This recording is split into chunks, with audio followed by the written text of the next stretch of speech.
இது மகிமை நேரம். கர்த்தரும் அருமை இரட்சகருமாகிய இயேசு கிறிஸ்துவின் நாமத்தினாலே உங்கள் யாவருக்கும் என்னுடைய காலை வணக்கத்தை தெரிவித்துக் கொள்கிறேன். இந்த நாளிலும் காலை வேளையிலே நாம் தியானிக்கும்படியாக தெரிந்து கொண்ட வேத வசனம் லூக்கா 2ஆம் அதிகாரம் 52ஆம் வசனம். இயேசுவானவர் ஞானத்திலும் வளர்த்தியிலும் தேவ கிருபையிலும் மனுஷர் தயவிலும் அதிகமாய் விருத்தி அடைந்தார். இயேசுவானவர் ஞானத்திலும் வளர்த்தியிலும் தேவ கிருபையிலும் மனுஷர் தயவிலும் அதிகமாய் விருத்தி அடைந்தார். இந்த வசனத்திலே ஆண்டவரை குறித்து நாம பார்க்கிறோம். ஆண்டவருடைய இளமை பருவத்தை குறித்து நாம பார்க்கிறோம். பிள்ளையாகிய இயேசு அவர் வளர்ந்து வருகின்ற அந்த பருவத்திலே ஆண்டவர் ஞானம் உள்ளவராக காணப்பட்டார்.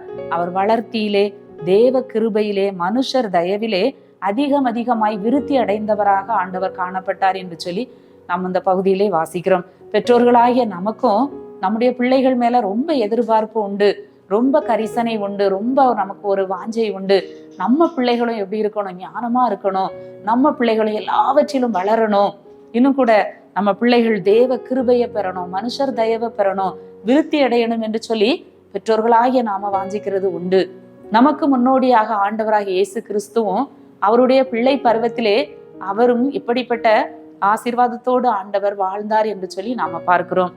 கூட பிள்ளை இன்னும் கூட நம்ம யோவான்ல நாம வாசிக்கிறோம். யோவான் ஸ்நானகனை குறித்து நாம வாசிக்கிறோம். பிள்ளை வளர்ந்து ஆவியிலே பலங்கொண்டது. பிள்ளைகள் வளரும் பொழுது பெற்றோருக்கு சந்தோஷம். பிள்ளைகள் குட்டி பிள்ளைகள் பிறந்த குட்டி பிள்ளைகள் ஒவ்வொரு வளர்ச்சியையும் நம்ம ஒவ்வொரு ஸ்டேஜையும் நம்ம பார்க்கிற பொழுது பெற்றோர்களாகிய நமக்கு மிகவும் ஒரு மகிழ்ச்சியாக இருக்கும். பிள்ளைகள் வளர வேண்டும். பிள்ளைகள் சரீர அளவில் அவங்க வளரும் போது, பிள்ளைகள் மனதளவில் அவங்க மன வளர்ச்சியை நம்ம பார்க்கிற பொழுது நமக்கு மகிழ்ச்சி ஏற்படுகிறது. யோவான் ஸ்நானகன் பிள்ளை வளர்ந்து ஆவியிலே பலம் கொண்டது என்று சொல்லி நம்ம பார்க்கிறோம். இன்னும் கூட லூக்கா 2ஆம் அதிகாரம் 40ஆம் வசனத்திலே பார்க்கிறோம். பிள்ளை வளர்ந்து ஆவியிலே பலங்கொண்டு ஞானத்தினால் நிறைந்தது. இயேசு கிறிஸ்துவை குறித்து பார்க்கிறோம். அந்த பிள்ளை வளர்ந்த ஆவியிலே பலன் கொண்டது, ஞானத்தினால் நிறைந்தது. ஞானம். நம்முடைய பிள்ளைகளுக்கு ஆண்டவர் ஞானத்தை கொடுக்க வேண்டும். நம்ம பிள்ளைகளும் ஞானத்திலே நிறைந்தவர்களாய் ஞானம் உள்ளவர்களாய் காணப்பட வேண்டும். கர்த்தருக்கு பயப்படுகிறவர்களாக தேவ கிருபையை பெற்றவர்களாக வளர வேண்டும். அதிகமாய் அவர்கள் விருத்தி அடைய வேண்டும். பெற்றோர்களாகிய நாம் ஜெபிக்க வேண்டும். எப்படி இயேசு கிறிஸ்துவை, அந்த பிள்ளையாகிய இயேசுவை அவருடைய தாயும் தகப்பனும் அவர்கள் பொறுப்போடு வளர்த்தார்கள் என்று சொல்லி நம்ம பார்க்கிறோம். நமக்கு கொடுக்கப்பட்ட பிள்ளைகளை நாம் என்ன செய்ய வேண்டும்? பொறுப்போடு ஜெபத்தோடு அந்த பிள்ளைகளை வளர்க்க வேண்டும். இன்றைய காலகட்டத்திலே பிள்ளைகளை வளர்ப்பது மிகவும் ஒரு கடினமான காரியம். நவீன தொழில்நுட்பங்கள் அதனுடைய வளர்ச்சிகள் பெருகி இருக்கிற காலங்களிலே பிள்ளைகளை நம்ம தெய்வ பயத்தோடு வளர்ப்பது மிகவும் ஒரு கடினமான காரியம். சவால்கள் நிறைந்த ஒரு சூழ்நிலையான நிலை நாம் வாழ்ந்து கொண்டு இருக்கிறோம். ஆனாலும் கூட வசனம் சொல்லுகிறபடி பிள்ளைகள் வளர்ந்த ஆவியிலே பலம் கொள்ள வேண்டும், பிள்ளைகள் ஞானத்தினால் நிரம்ப வேண்டும் என்று சொல்லி வசனம் சொல்லுகிறது. ஒரு ஆரம்ப பள்ளியிலே தன்னுடைய மகனை ஒரு தகப்பனார் கொண்டு சேர்க்கிறார். ஆனால் அந்த பையனை அவங்க கொஞ்ச நாளையில அந்த ஆசிரியர் அழைத்து, உங்க மகன் ரொம்ப மோசம், எண்கள் கூட உங்க பையனுக்கு எழுத தெரியல, உங்க பையனை நீங்க என்ன செய்யுங்க, கூட்டிட்டு போயிருங்கன்னு சொல்லிட்டாங்களாம். திரும்ப சுமாரா படிக்கக்கூடிய மோசமான பிள்ளைகள், இந்த எழுத்தறிவுல பின்தங்கிய பிள்ளைகள் படிக்கக்கூடிய இன்னொரு பள்ளியில கொண்டு மகனை சேர்த்தாங்களாம். அந்த பையனுக்காக ஒரு டியூஷன் சென்டர்ல கொண்டு சேர்த்தாங்களாம். அப்பவும் அவங்க என்ன சொல்லிட்டாங்க, உங்க பிள்ளைக்கு எங்களால படிச்சு கொடுக்க முடியல, உங்க மகனை கூட்டிட்டு போங்கன்னு சொல்லிட்டாங்களாம். கிட்டத்தட்ட 10வது வகுப்புக்கு வரும்போது அவன் 4 பள்ளிகளை மாற்றி விட்டான். மிகவும் மோசமானவன், ஞான குறைச்சல் உள்ளவன், படிப்பதற்கு லாயக்கற்றவன் என்று சொல்லக்கூடிய அளவிற்கு மிகவும் பின்தங்கிய நிலைமையிலே அவன் காணப்பட்டானான். கடைசியில தடுமாறி ஜஸ்ட் பாஸ் பண்ணி ஒரு பாலிடெக்னிக்ல கொண்டு சேர்த்தாங்களாம். அப்போ அங்க உள்ள அந்த ஒர்க் ஷாப், அந்த இயந்திரங்களோடு அவனுக்கு ரொம்ப பிடித்தமா இருந்தது. அப்போ அவன் கஷ்டப்பட்டு கரெக்டா அவன் பாஸ் மார்க் எடுத்து பாஸ் பண்ணி அவன் என்ன செய்தான், முடித்தான். அந்த பள்ளி படிப்பை முடித்து விட்டு அவன் வரும்போது ஒரு கார் கம்பெனியில அவனுக்கு ஒரு வேலை கிடைத்ததான். அது அவனுக்கு மிகவும் இன்ட்ரெஸ்டா இருந்தது. அந்த வேலையில சேர்ந்த பொழுது தன்னுடைய முழு கவனத்தையும் அதுல செலுத்தி அவன் விருப்பத்தோடு அந்த வேலையை அவன் செய்தானாம். ஒரு 4 வருடத்திற்குள்ளாக 3 அவனுக்கு பதவி உயர்வுகள் கிடைத்தது. அந்த கம்பெனி அவனுக்கென்று ஒரு புதிதான விலை உயர்ந்த ஒரு காரை பரிசாக அளித்ததாம். அந்த கார் சாவியை பெற்றுக்கொள்ளும் போது தன்னுடைய தகப்பனை அந்த பையன் நினைத்தாராம். அந்த தகப்பன் அது மிகவும் மகிழ்ச்சி அடைந்தாராம். உங்க பையன் ஒண்ணுக்கும் ஆக மாட்டான், ஒண்ணுக்குமே லாயக்கு கிடையாது, உங்க பையனுக்கு அறிவே இல்லை, உங்க பையனால ஒண்ணுமே படிக்க முடியாது என்று சொன்ன ஆசிரியர்களை அப்பொழுது அவர் நினைத்து பார்த்தாராம்.